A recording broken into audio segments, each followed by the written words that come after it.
As the risk for severe storms grows over the next 6 months, can Maine count on the Federal Emergency Management Agency to be there to help? Good evening, everyone. I'm Brian Yacono. And I'm Samantha York, in for Amanda Hill. That's a question Maine emergency officials have been asking themselves ever since President Trump announced he wants to do away with FEMA. And as News Center Maine's Raya Wooten tells us, response teams from organizations like the Red Cross and the Maine Emergency Management Agency are doing what they can to prepare for storms ahead, regardless of what happens at the federal level. This first week of hurricane season was quiet, but the probability for storms this season is high. Red Cross teams are preparing, ready to respond as NOAA predicts there could be 13 to 19 storms strong enough to be named.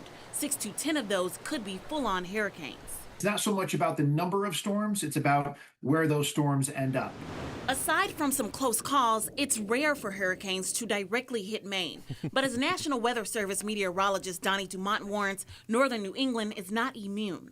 For us, the number one threat we are always worried about is that inland flooding. The heavy rain is our number one historically most damaging and most deadly aspect when it comes to tropical cyclones in New England. In spite of increased risk for storms, FEMA is experiencing cuts driven by the Trump administration's efforts to reduce federal spending. Many disaster resilience programs have been canceled, and uncertainties about whether the agency will provide federal reimbursement funding to communities devastated by severe storms are rising. The Maine Emergency Management Agency is strengthening its relationships with local emergency management agencies, hoping to be prepared despite changes at the federal level. We're used to working through disasters before federal response kicks into gear. That's not an immediate thing. Once it reaches a certain threshold, that's usually when the federal government steps in. FEMA's acting director says more disaster response and restoration costs will be shifted to states, adding that FEMA will only do what the law requires. This new approach will likely create added responsibility for local and national restoration teams. The Red Cross is ready to respond to disasters wherever they happen and whatever is needed. Raya Wooten, News Center, Maine. FEMA currently has 9 disasters it is actively involved in, including 2 sets of severe storms in Arkansas, wildfires in Oklahoma, and tornadoes in Kentucky. So weather really does dictate what FEMA will respond to, but the Trump administration has also made cuts to the National Weather Service, which forecasts severe weather all across the country.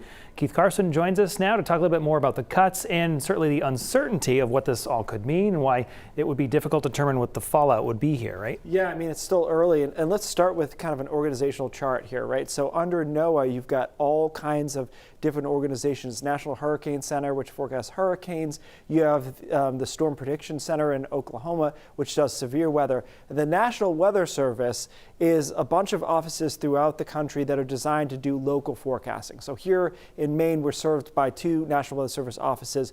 One is in Gray and the other is in Caribou. So when the budget cuts happened and spending was reduced, the National Weather Service, just that part of NOAA, lost 600 employees. Some of those were forecasters, others were techs, which help keep the equipment such as Doppler radar up and running.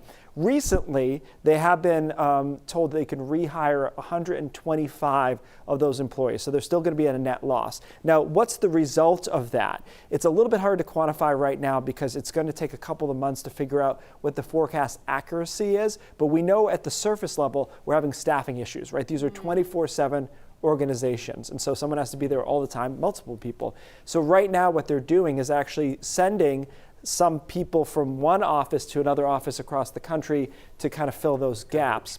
One thing we can say with data is that the lack of balloon launches, so they had to do fewer balloon launches, which Ryan Breton did a story on recently.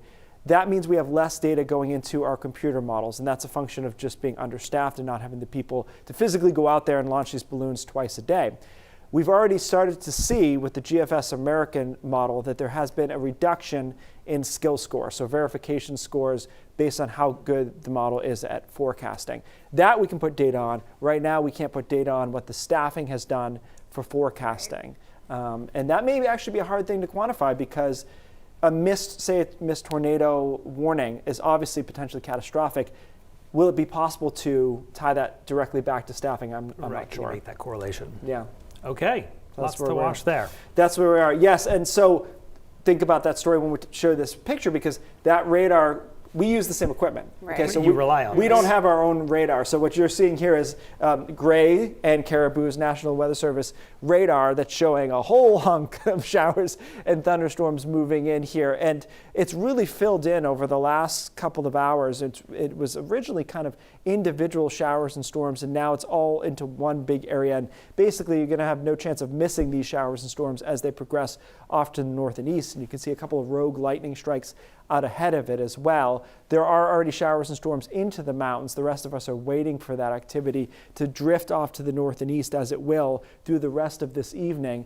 Heavy downpours in there, probably short of major flooding, but there could be some flash flooding with these heavy downpours. They'll continue through about probably 10 o'clock tonight. I think after that, things start to settle down a bit. And actually, the second half of the night is likely dry, and tomorrow is going to come down to exactly where this front is going to be located, because we start the day likely just cloudy. It's still sticky, but there's not a lot of rain. Eventually that front is going to set up, and I think it's going to be pretty narrow. So the forecast on Saturday is going to come down to who's on that front and who's just a little bit north of it. We'll talk more about that in just a few minutes, guys. And we do either way have one good weekend day, so there is some good news here. That is encouraging, at least. All right, Keith, thank you.